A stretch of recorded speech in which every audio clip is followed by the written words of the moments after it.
बहुत समय पहले की बात है। दूर दूर तक फैले घने जंगलों के बीच एक अत्यंत सुंदर और शांत जंगल था, जिसका नाम था चंद्रवन। चंद्रवन सचमुच स्वर्ग जैसा लगता था। ऊंचे ऊंचे साल और पीपल के पेड़, कलकल बहती छोटी नदी, रंग बिरंगे फूल और हर ओर गूंजती पक्षियों की मधुर आवाजें। उस जंगल में अनेक जानवर रहते थे। हिरण झुंड में घास चरते, खरगोश उछलते कूदते फिरते, हाथी अपने सूंड से पेड़ों को सींचते, तोते हरी डालियों पर बैठकर मीठे बोल बोलते और बंदर शरारतों में लगे रहते। चंद्रवन की सबसे बड़ी खूबी ये थी कि वहाँ के सभी जानवर मिलजुल कर रहते थे। कोई बीमार पड़ता तो सब मदद करते, कोई मुश्किल में होता तो पूरा जंगल साथ खड़ा हो जाता। लेकिन हर कहानी में एक ऐसा पात्र होता है जो इस सुख शांति को बिगाड़ देता है। चंद्रवन में भी ऐसा ही एक जानवर था। उसका नाम था चतुर सियार। चतुर सियार देखने में तो दुबला पतला था, लेकिन दिमाग बेहद तेज था। दुर्भाग्य से उसकी चालाकी का इस्तेमाल अच्छे कामों में नहीं, बल्कि धोखा देने और स्वार्थ पूरा करने में होता था। वो झूठ बोलता, दूसरों को बहकाता और फिर उनका फायदा उठाता। धीरे धीरे जंगल के जानवर उससे परेशान रहने लगे, मगर उसकी मीठी बातों में फंस भी जाते थे। एक दिन सियार तालाब के पास घूम रहा था। उसकी नजर एक सीधे साधे खरगोश पर पड़ी, जो रोज की तरह मीठी जड़ें और फल इकट्ठा कर रहा था। सियार झाड़ी के पीछे छिपकर उसे देखने लगा। उसके मुंह में पानी आ गया। वो मन ही मन बोला, वाह, ये खरगोश कितना भोला है। मेहनत ये करता है और फायदा मैं उठाऊंगा। अगले दिन सियार खरगोश के पास गया और बड़ी विनम्रता से बोला, मित्र खरगोश, तुम इतना परिश्रम क्यों करते हो? अगर तुम ये फल मुझे दे दो तो मैं जंगल के राजा शेर से तुम्हारी सुरक्षा का वचन दिलवा दूंगा। खरगोश थोड़ा घबराया, फिर बोला, क्या सच में शेर मेरी रक्षा करेंगे? सियार ने झूठी मुस्कान के साथ कहा, बिल्कुल, मैं उनका खास मित्र हूँ। भोला खरगोश उसकी बातों में आ गया और उसने रोज अपना खाना सियार को देना शुरू कर दिया। लेकिन सियार ने कभी शेर से बात ही नहीं की। खरगोश के बाद सियार ने हिरण को बहकाया, मैं तुम्हें जंगल का सेनापति बनवा दूंगा। कछुए से बोला, तुम्हें सबसे अमीर जानवर बना दूंगा।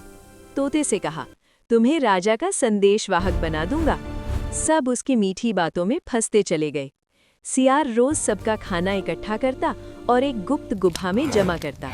वो अकेले पेट भरकर खाता और सोचता, कितना आसान है मूर्खों को ठगना। कुछ समय बाद सियार ने सबसे खतरनाक चाल चली। वो सीधे जंगल के राजा शेर के पास पहुंचा। उसने हाथ जोड़कर कहा, महाराज, हाथी आपके खिलाफ षड्यंत्र कर रहा है। फिर वो हाथी के पास गया और बोला, शेर आपका सम्मान नहीं करते, वे आपका इलाका छीनना चाहते हैं। धीरे धीरे शेर और हाथी दोनों भड़क गए। सियार दोनों का खाना चुपचाप उठाकर अपनी गुफा में जमा करता रहा।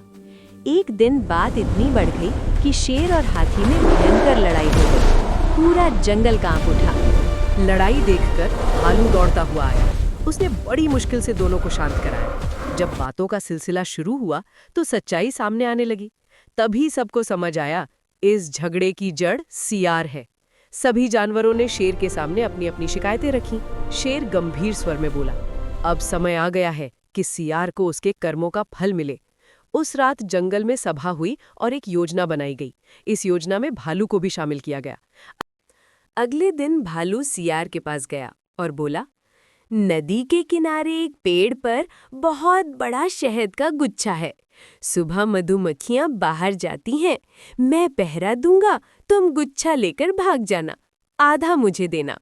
सियार मन ही मन हंसा। आधा क्यों, पूरा मेरा होगा। अगली सुबह भालू और सियार जहां शहद का गुच्छा था, उस पेड़ के पास आ गए। भालू जानबूझकर उस पेड़ से दूर नदी किनारे एक झाड़ी के पीछे पहरा देने का नाटक करने लगा। जैसे ही सियार ने शहद के गुच्छे को छुआ, भिन्न भिन्न करती मधुमक्खियां उस पर टूट पड़ीं। सियार चीखता चिल्लाता भागा। उसका पूरा शरीर सूज गया। वो जान बचाकर अपनी गुफा में घुसा। गुफा के बाहर हाथी, शेर और बंदर खड़े थे। जैसे ही सियार गुफा के अंदर पहुंचा, सभी प्राणियों ने मिलकर बड़े पत्थर से गुफा का दरवाजा बंद कर दिया। सियार डर गया। वो गिड़गिड़ाने लगा, मुझे माफ कर दो, मैंने गलती कर दी। हाथी ने कहा, तूने सबको धोखा दिया, अब अकेले रहकर सोच। सियार को कुछ दिनों तक गुफा में बंद रखा गया। ना कोई मदद, ना कोई भरोसा। भूख और अकेलेपन में उसे समझ आया, जो दूसरों के साथ गलत करता है वही गलत उसके पास लौट कर आता है। कुछ दिनों बाद हाथी को दया आ गई। सबने मिलकर सियार को बाहर निकाला। अब वो बदला हुआ था।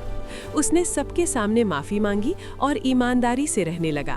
धीरे धीरे चंद्रवन फिर से खुशहाल हो गया और तभी से जंगल में ये कहावत मशहूर हो गई, जैसा करोगे वैसा भरोगे, जैसे को तैसा जरूर मिलता है। अगर कहानी आपको पसंद आई तो कहानी को लाइक कीजिए और चैनल को सब्सक्राइब कीजिए।